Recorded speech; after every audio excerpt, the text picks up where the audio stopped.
নমস্কার, আমি তপজা মাধ্যম পডকাস্টে আপনাদের স্বাগত। 51টি সতীপীঠের আরও এক সতীপীঠের মাহাত্ম্য কথা নিয়ে আজ আবারও হাজির আপনাদের সামনে। সতীর 51 পীঠের মধ্যে অন্যতম প্রধান হল জয়ন্তিয়া শক্তিপীঠ। এটি হিন্দু ধর্মাবলম্বীদের কাছে ভীষণ জাগ্রত পীঠ।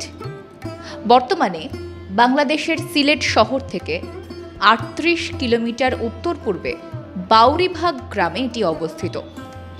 এই পীঠের সতী দেবী জয়ন্তী দেবী নামে পরিচিত। উল্লেখ্য, বাংলাদেশের সিলেট বিভাগেই সতীর দুটি জাগ্রত পীঠ রয়েছে। এখানে ভৈরবের নাম ক্রমদীশ্বর। হিন্দু শাস্ত্র এবং পুরাণ মতে সতীর বাম উরুর অংশ এখানে পতিত হয়েছিল। সেই থেকে নামের সঙ্গে সামঞ্জস্য রেখে এখানকার গ্রামের নাম দেওয়া হয় বাউরবাগ বা বাম উরু ভাগ।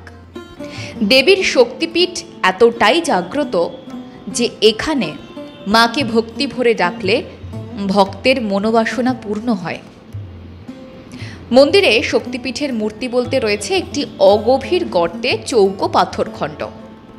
সতী বা শক্তিরূপিণী মহামায়াকে বিশেষ মূর্তি ভেবে পুজো করা হয় না। তবে অনেকের মতে দেবী তার ভৈরব ক্রমদীশ্বরের সঙ্গে একটি কুণ্ডে বিরাজমান। এখানেই সতীর বাম জঙ্ঘা বা বাম উরু পড়েছিল।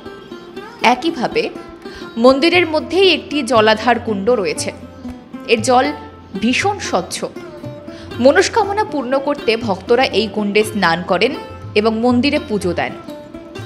পুরাণ মতে সত্যযুগে দক্ষ যজ্ঞের পর সতী মা দেহ ত্যাগ করলে মহাদেব সতীর সব কাঁধে নিয়ে রুদ্রমূর্তি ধারণ করে প্রলয় নৃত্য শুরু করেন। এরপর ধরাধামকে রক্ষা করতে ভগবান বিষ্ণু নিজের সুদর্শন চক্র দিয়ে সতীর দেহকে খণ্ড খণ্ড করেন। তারপর এই খণ্ড দেহাবশেষ যেখানে যেখানে পড়েছে সেখানে সেখানেই সতীর পীঠ বা বেদী নির্মিত হয়েছে। হিন্দু ধর্মমতে এই জয়ন্তিয়া দেবী পীঠ অত্যন্ত জাগ্রত একটি শক্তিপীঠ। প্রতি বছর এখানে শিবরাত্রির সময় বিরাট মেলা বসে। সমাগম হয় লাখ লাখ ভক্তের। জাগ্রত এই সতীপীঠে মূলত জল দিয়েই দেবীর পুজো করা হয়। মূল মন্দিরের একটু দূরেই রয়েছে একটি শিবলিঙ্গ। এই জায়গায় অবশ্য মন্দির জয়ন্তীর রাজা নির্মাণ করেছিলেন। তবে শ্রীশৈল শক্তিপীঠের মতো এখানেও মন্দির নির্মাণে দৈববাণী এবং স্বপ্নাদেশের উল্লেখ পাওয়া যায়। প্রথম স্বপ্নাদেশ পেয়েছিলেন স্থানীয় আদিবাসী সমাজের মেয়েরা। এরপর সেখানে খড়, বাঁশ এবং নানা সরঞ্জাম দিয়ে মন্দির কাঠামো তৈরি করা হয়।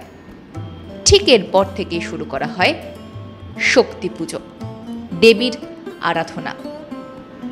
কেমন লাগলো আজকের এই দেবীপীঠের মাহাত্ম্য কথা জানাতে ভুলবেন না আমাদের কমেন্ট বক্সে। সঙ্গে থাকুন, দেখতে থাকুন মাধ্যম।